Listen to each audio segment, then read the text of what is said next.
Assalamualaikum warahmatullahi wabarakatuh. Kenalkan, nama saya Linta Mayastu dari Fakultas Teknik Prodi Teknik Industri Universitas Sarjana Taman Siswa Yogyakarta. Saya di sini akan membacakan artikel tentang Law of Diminishing Marginal Return. Dalam ilmu ekonomi, ada yang dinamakan hukum keterbatasan peningkatan atau lebih dikenal dengan istilah The Law of Diminishing Marginal Return. Namun, apakah yang dimaksud dengan The Law of Diminishing Marginal Return? Membahas tentang keterbatasan peningkatan faktor input untuk meningkatkan suatu produksi.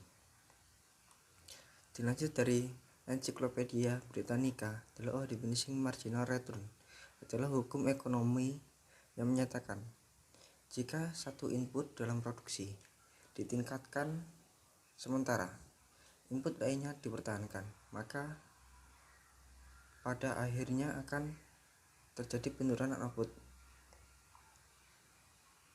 The Law of Diminishing Marginal Return terjadi dalam 3 tahapan sebagai berikut. Tahap pertama, jika suatu perusahaan memiliki 2 buah input produksi, yaitu modal dan tenaga kerja, perusahaan tersebut merasa dengan modal yang dimiliki, mereka bisa menambah tenaga kerja untuk meningkatkan produksi outputnya. Ketika pekerja ditambah satu persatu, sementara modal tetap, maka akan terjadi peningkatan produksi output. Hal ini menghasilkan peningkatan produktivitas perusahaan, dan pada saat ini perusahaan beroperasi pada tingkat optimal. Tahap kedua, disadur dari Investopedia, setelah perusahaan berada di titik optimal, penambahan pekerja tambah di luar tingkat optimal akan menghasilkan hasil yang kurang efisien. Misalkan, perusahaan yang telah optimal tersebut terus menambah tenaga kerja tanpa menambah modal. Pada tingkat ini, penambahan tenaga kerja menambah total output namun menurunkan output marginal perusahaan. Perusahaan yang awalnya menghasilkan output maksimal perlahan-lahan akan mengalami penurunan, di mana output yang dihasilkan masing-masing pegawai akan berkurang karena lahan pekerja yang tetapi pekerja semakin banyak. Tahap jika pegawai terus ditambah dengan harapan meningkatkan produktivitas, maka perusahaan akan memasuki tahapan ketiga, yaitu tahapan pengembalian negatif, di mana output marginal bukan hanya menurun, namun bernilai negatif. Pada saat ini, perusahaan mengalami kerugian diakibatkan ketidakseimbangnya faktor-faktor produksi.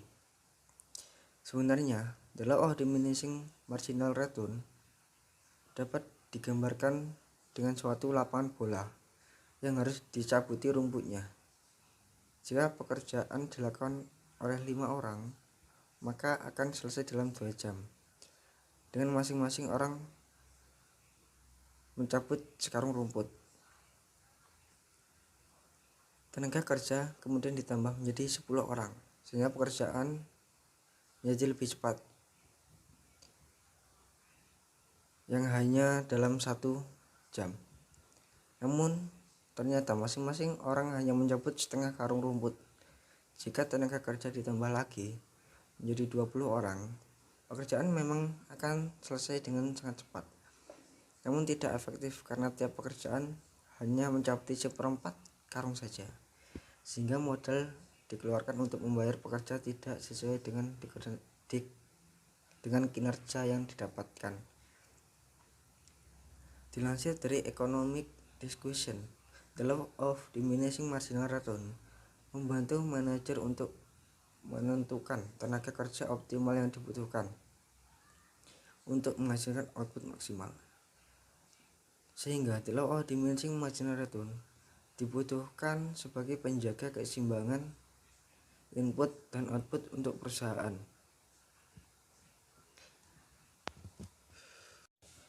Saya di sini juga akan menjelaskan tentang profit. Apa itu profit? Profit atau yang juga kita kenal dengan laba adalah hal yang menggambarkan manfaat finansial yang diwujudkan ketika pendapatan yang dihasilkan dari aktivitas bisnis melebihi biaya, ongkos, dan pajak yang terlibat dalam penopang aktivitas bisnis yang bersangkutan. Setiap keuntungan yang diperoleh disalurkan kembali ke pemilik bisnis yang memilih untuk mengantongi uang tunai atau menginvestasikannya kembali ke bisnis. Keuntungan dihitung sebagai pendapatan total dikurangi total biaya. Tiga jenis laba utama. Dalam tiga jenis laba utama adalah laba kotor, laba operasi, dan laba bersih. Semuanya dapat ditemukan di laporan laba rugi. Setiap jenis laba memberi analis lebih banyak informasi tentang kinerja perusahaan, terutama bila dibandingkan dengan pesaing lain dan periode tertentu. Laba kotor. Laba kotor adalah laba yang diperoleh perusahaan setelah dikurangi biaya yang terkait dengan pembuatan dan penjualan produknya atau biaya yang terkait dengan penyediaan layanan. Laba operasional. Perusahaan memiliki berbagai macam biaya tidak langsung yang juga mempengaruhi laba. Beberapa biaya tidak langsung yang sering dilaporkan termasuk penelitian dan pengembangan, biaya kampanye pemasaran, biaya umum dan administrasi, serta penyusutan dan amortisasi. Laba bersih.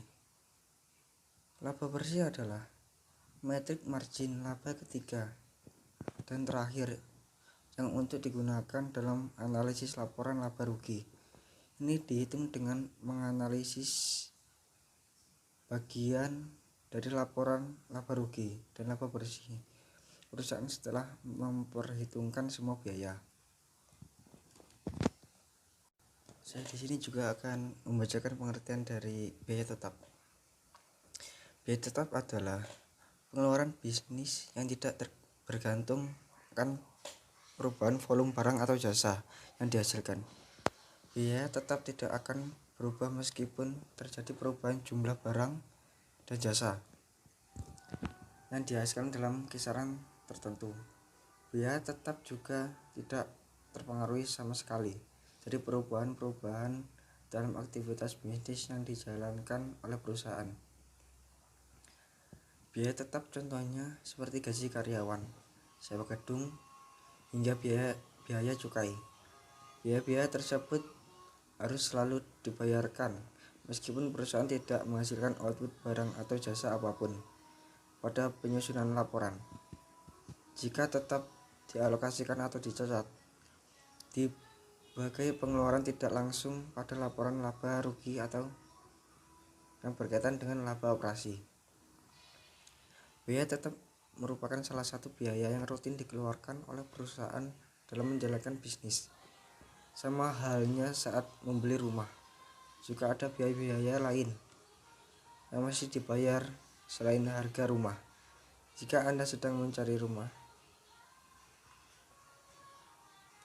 jenis-jenis biaya tetap. Committed fixed cost atau yang juga disebut sebagai biaya tetap yang telah ditentukan adalah biaya yang dikeluarkan untuk menjaga eksistensi perusahaan. Biaya tetap yang telah ditentukan berkaitan dengan investasi, fasilitas, dan struktur organisasi perusahaan. Misalnya seperti gaji karyawan, biaya asuransi, biaya pajak bangunan, dan sebagainya. Biaya jenis ini bersifat jangka panjang dan tidak semena-mena diubah begitu saja. Oleh karena itu, menentukan biaya tetap harus dilakukan secara seksama dengan perhitungan yang benar. Discretionary fixed cost atau yang disebut dengan biaya tetap Kebijakan adalah biaya yang dikeluarkan tergantung dari kebijakan manajemen perusahaan. Biaya tetap kebijakan bersifat jangka pendek dan dapat diubah sewaktu-waktu.